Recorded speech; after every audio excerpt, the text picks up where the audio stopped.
everyone fine. ಇಂದು ನಟ ದರ್ಶನ್ ಭೇಟಿಯಾಗ್ತಾರ ಪತ್ನಿ ವಿಜಯಲಕ್ಷ್ಮಿ. ಇಂದು ಬಳ್ಳಾರಿ ಕೇಂದ್ರ ಕಾರಾಗೃಹಕ್ಕೆ ಪತ್ನಿ ಭೇಟಿ ಕೊಡುವಂತ ಸಾಧ್ಯತೆಗಳಿದಾವೆ. ಕಂಡ ದೇವರ ಮೊರೆ ಹೋಗ್ತಾ ಇದ್ದಾರೆ, ಪ್ರಾರ್ಥನೆ ಮಾಡ್ತಾ ಇದ್ದಾರೆ ಪತ್ನಿ ವಿಜಯಲಕ್ಷ್ಮಿ. ಹರಕೆ ತೀರಿಸಿಕೊಳ್ತಿದ್ದಾರೆ. ಆ ಯಾಗ ಈ ಹೋಮ ಎಲ್ಲ ಮಾಡ್ತಾ ಇದ್ದಾರೆ ಗಂಡನಿಗೋಸ್ಕರ. ಮೊನ್ನೆ ಹೋಗಿದ್ರು, ಈಗಾಗಲೇ 2 ಬಾರಿ ಭೇಟಿಯನ್ನು ಕೊಟ್ಟಿದ್ದಾರೆ. ಇವತ್ತು ಬಳ್ಳಾರಿ ಜೈಲಿಗೆ ಹೋಗಿ ದರ್ಶನ್ ಅವ್ರನ್ನ ಭೇಟಿಯಾಗುವಂಥ ಸಾಧ್ಯತೆಗಳಿದ್ದಾವೆ. ಇಂದು ಸಂಜೆ 4 ಗಂಟೆಗೆ ಬಳ್ಳಾರಿಗೆ ಭೇಟಿಯನ್ನು ಕೊಡಬಹುದು.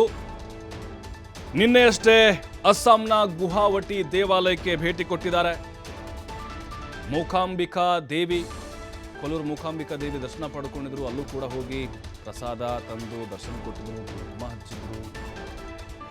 ಈಗ ಕಾಮಾಖ್ಯ ದೇವಿಯ ದರ್ಶನ ಪಡೆದಿದ್ದಾರೆ ವಿಜಯಲಕ್ಷ್ಮಿ ಅವರು. ಬಹಳ ಪವರ್ಫುಲ್ ದೇವರು. ಒಂದು ಇನ್ಸ್ಟಾಗ್ರಾಮಲ್ಲಿ ಪೋಸ್ಟ್ ಕೂಡ ಹಾಕಿದ್ರು ಅವರು.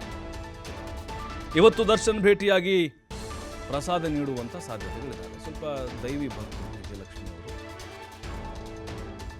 ಈಗ ತಮ್ಮ ಗಂಡ ಆದಷ್ಟು ಬೇಗ ಜೈಲಿಂದ ಹೊರಗಡೆ ಬರಲಿ ಅಂತೇಳಿ ನೋಡಿ ನಿನ್ನೆ ಪೋಸ್ಟ್ ಹಾಕಿದ್ರು ಅವರು. ಪ್ರೇಯರ್ ಈಸ್ ಪವರ್ಫುಲ್ ಅಂತೇಳಿ. ನನ್ನ ಪ್ರಾರ್ಥನೆ ನನಗೊಂದು ಬಲ ಅಂಥೇಳಿ.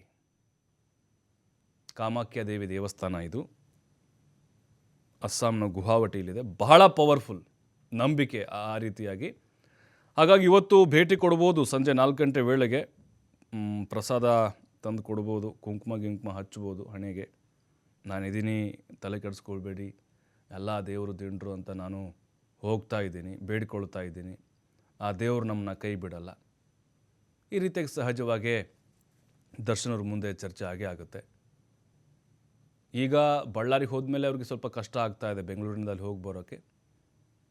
ಅಲ್ಲೇ ಮನೆ ಮಾಡಬೇಕು ಅನ್ನೋಂಥ ಪ್ಲ್ಯಾನ್ ಕೂಡ ಇದೆ ಅಂತೆ. ಈಗ ನೋಡಬೇಕು, ಅಲ್ಲೇ ಬಳ್ಳಾರಿಯಲ್ಲೇ ಫಿಕ್ಸ್ ಆಗೋದಾದರೆ ಸಹಜವಾಗಿ ಮನೆಯನ್ನು ಮಾಡಬಹುದು. ಈಗ ಕಾಮಾಖ್ಯ ದೇವಿ, ಪವರ್ಫುಲ್ ದೇವಿಯ ದರ್ಶನವನ್ನು ಮಾಡಿದ್ದಾರೆ ವಿಜಯಲಕ್ಷ್ಮಿಯವರು. ಇವತ್ತು ಬಳ್ಳಾರಿಗೆ ಹೋಗಿ ಸಂಜೆ 4 ಗಂಟೆಗೆ ಮೀಟ್ ಮಾಡ್ಬೋದು, ಸಾಧ್ಯತೆಗಳಿದ್ದಾವೆ. ಯಾಕಂತ ಹೇಳಿದ್ರೆ ತಮ್ಮ ಪತಿಯನ್ನು ಆದಷ್ಟು ಬೇಗ ಜಾಮೀನಿನಿಂದ ಹೊರಗಡೆ ಕರ್ಕೊಂಡು ಬರಬೇಕು ಅನ್ನುವಂಥ ಎಲ್ಲ ಶತ ಪ್ರಯತ್ನಗಳನ್ನು ವಿಜಯಲಕ್ಷ್ಮಿಯವರು ಮಾಡ್ತಾ ಇದ್ದಾರೆ. ಹೊಡೆದ್ರು, ಬಡಿದ್ರು, ಕಣ್ಣೀರು ಹಾಕಿದ್ರು, ನನಗೆ ಸಿಗರೇಟಿಂದ ಸುಟ್ಟರು, ಗಂಡನೇ ಅಂಥೇಳಿ ನಿರಂತರವಾಗಿ ಆ ಹೆಣ್ಣು ಮಗಳು ತಮ್ಮ ಗಂಡನ ಪರವಾಗಿ ಹೋರಾಟ ನಡೆಸ್ತಾ ಇದ್ದಾರೆ. ಹಾಗಾಗಿನೇ ಈಗ ಕಾಮಾಖ್ಯ ದೇವಿಯ ಮುಂದೆ ಇಟ್ಟಿರುವಂಥ ಪ್ರಾರ್ಥನೆ ಈಡೇರುತ್ತಾ ಅನ್ನೋದು ಕುತೂಹಲ.